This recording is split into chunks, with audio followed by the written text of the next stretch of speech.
This offseason, the Packers offered Aaron Rodgers a 2-year contract extension that would have tied him to Green Bay for 5 more seasons and made him the highest paid quarterback and player in football. Rodgers declined that offer. Proof it's not about the money.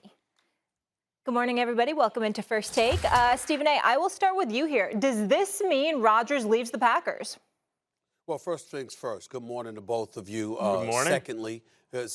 Secondly, you know what? It's not proof that he's going to leave the Packers because, again, they still have his rights, at least for another year, when ultimately, if they made the decision to depart from him, it would be cap friendly to the Green Bay Packers. But once again, you know, this is the kind of thing I have to admit. I saw this story.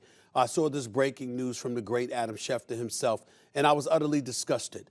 And it was not just at the Green Bay Packers, Molly and Max. It's at all of these NFL aficionados, people that we have working here at this network, people that we have that we see working on the NFL and beyond at other networks and what have you. All the people that have been connected with the National Football League, who's played in the National Football League, who walks around acting like they don't understand a damn thing that I'm saying. The bottom line is this. This is proof of what I've been talking about for months. It's not about football. It's not just about the money. It's not just, and it certainly isn't about football. The Green Bay Packers were 13-3 in back-to-back years under Matt LaFleur as the head coach. They went to back-to-back NFC championship games, which means they were a part of the Final Four for 2 consecutive years. What idiot out there would possibly think this is football? This is not about football. This is about the way that the Green Bay Packers have treated their star player. They have disregarded him. They have dismissed him. They have minimized him. They've disrespected him. Damn!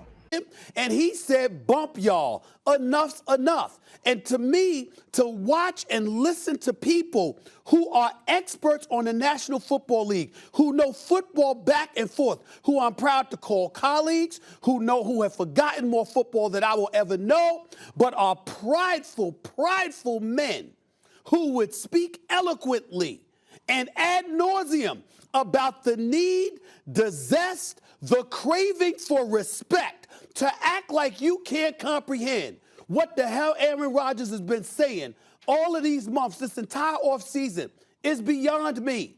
He doesn't want to be a part of the Packers organization because we've seen the evidence from Mark Murphy, who tried to put a different spin on it weeks ago and tried to throw it back on Aaron Rodgers. We know that Matt LaFleur is known for passing the buck and deferring to other people in terms of accountability, which is something else that has turned Aaron Rodgers off. We know Brian Gutekunst is nothing more than an extension of Mark Murphy because he likes his job and he wants to keep it. They have disrespected this man, and you're not buying him off. And this latest story just proves all they're trying to do is recreate a narrative. They knew that Aaron Rodgers wasn't interested in the money. They just did it for public consumption so the rest of us will buy that they want to keep him so they could cover themselves instead of dealing with the accountability that they have for mistreating that man. Period. It's not just about the money. I think money's part of respect. I get the point, Stephen A. It's a larger respect issue. But to me, it's larger than that even. It's not just about the front office respecting Aaron Rodgers. At this point, this is what it's about. And Murphy and Gutekunst have to get through this through their head. And in fact, I'd love for them just to repeat after me. Aaron Rodgers is my boss. That's what they have to say. They have to say it publicly, not just to Aaron Rodgers. Hold a press conference and say together in unison, Aaron Rodgers is our boss, because that's what he is. And let me explain how I mean this. Rodgers' mind will decide his future, and only Rodgers' mind. The contract he has with the Packers is worth nothing. There's not a single thing they can do to make him play football. And he has a lot of options in his career. He could sit out 1 year. Why would they never do that?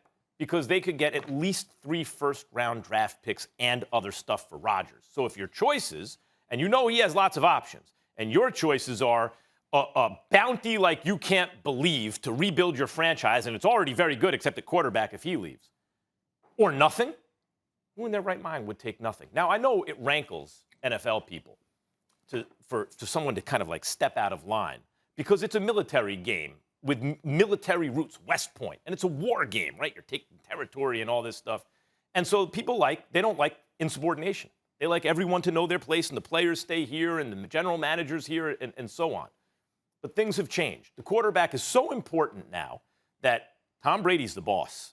Aaron Rodgers is the boss.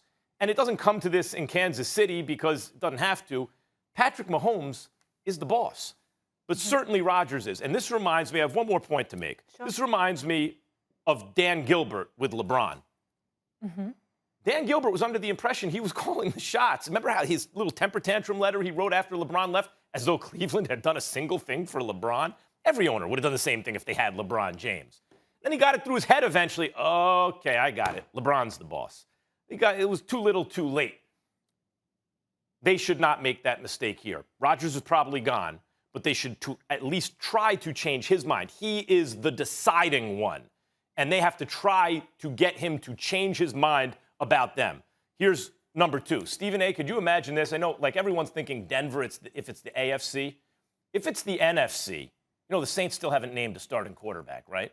If it's the NFC and it's the Saints, could you imagine? I brought up if he goes to if he goes to Denver, him and Mahomes and Herbert in the same division. Could you imagine him and Brady in the same division? Rodgers in a dome with now those you're talking, weapons Mac. and that